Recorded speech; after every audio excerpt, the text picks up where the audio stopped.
Merry Christmas mga insan! Welcome once again sa ating channel na Buhay Pinoy sa Abroad. Sa day 17 ng ating Vlogmas, ang ating episode ay nakasentro sa Moving Your Body, Finding Joy in Fitness. It's really all about appreciating our activities, our physical activities. Kasi marami namang benefits talaga ang physical activities. So masarap matulog kung minsan, lalo na kung malamig ang panahon, pero mas marami ang benefits ng active ang katawan natin. Ako personally, ang isang nakuha ko sa pagiging active versus dun sa lagi akong talungko sa sa sofa nanonood ng TV o kaya natutulog ay mas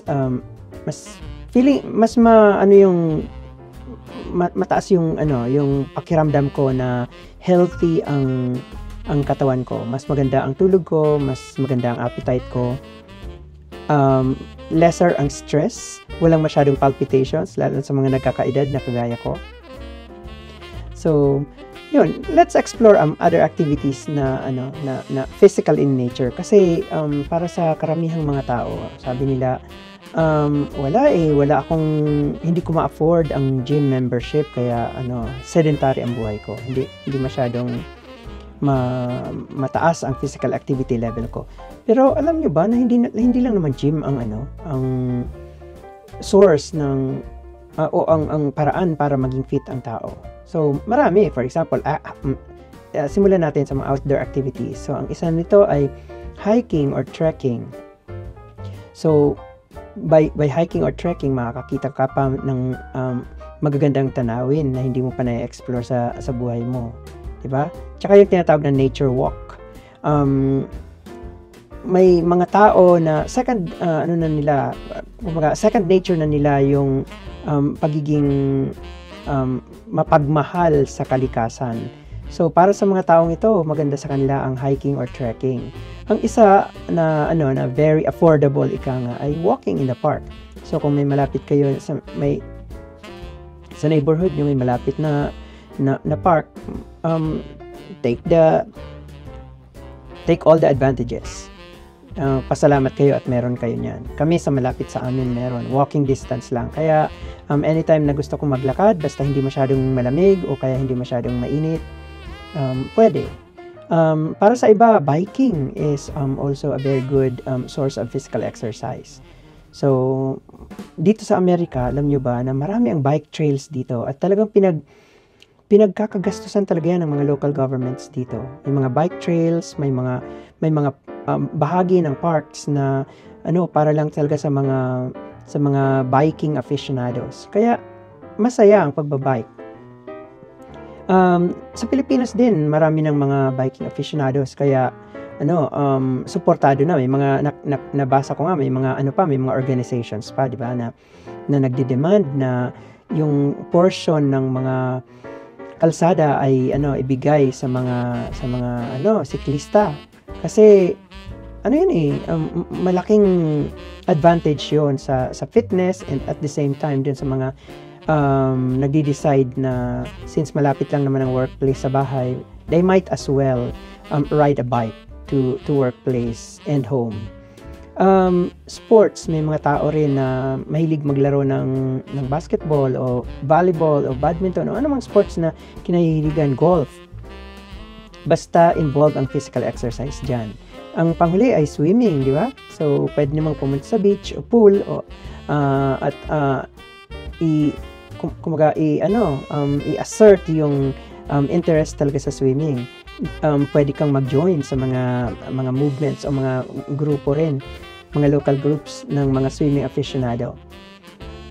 Indoor activities, yan, dancing, pwede kang mag-enroll sa mga dance classes, zumba, hip-hop, ballet, o kaya di ba may mga dance coaches na ngayon, so pwede kang mag-enroll sa kanila.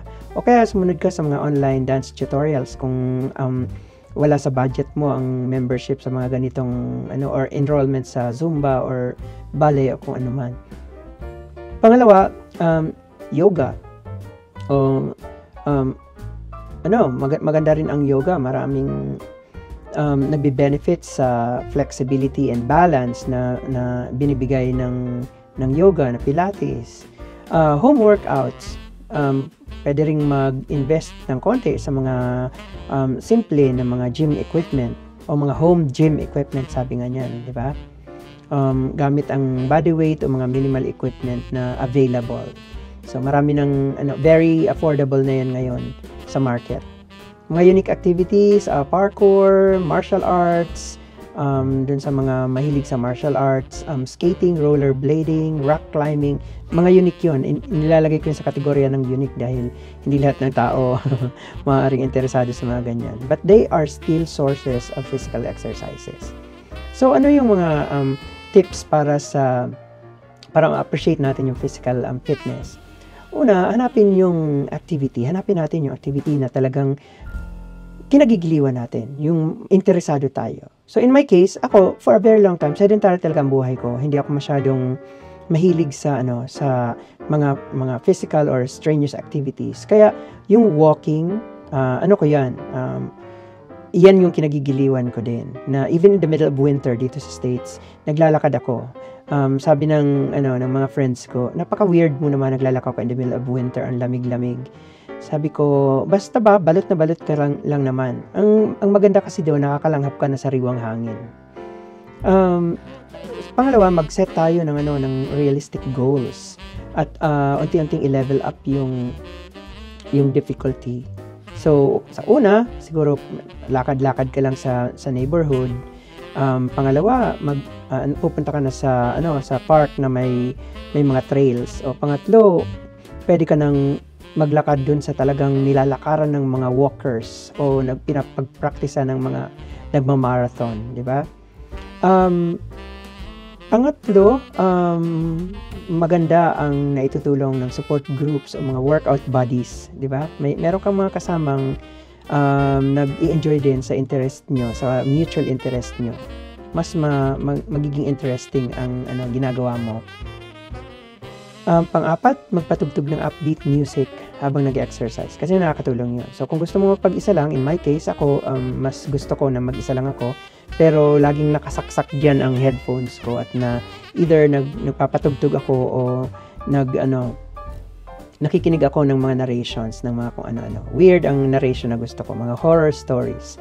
So kung hindi nyo type, di wag. Ang isa pa ay huwag matakot mag-explore at sumubok ng mga bagong activities. Kasi, hindi naman, hanggat hindi sila nakakamatay, okay lang yan.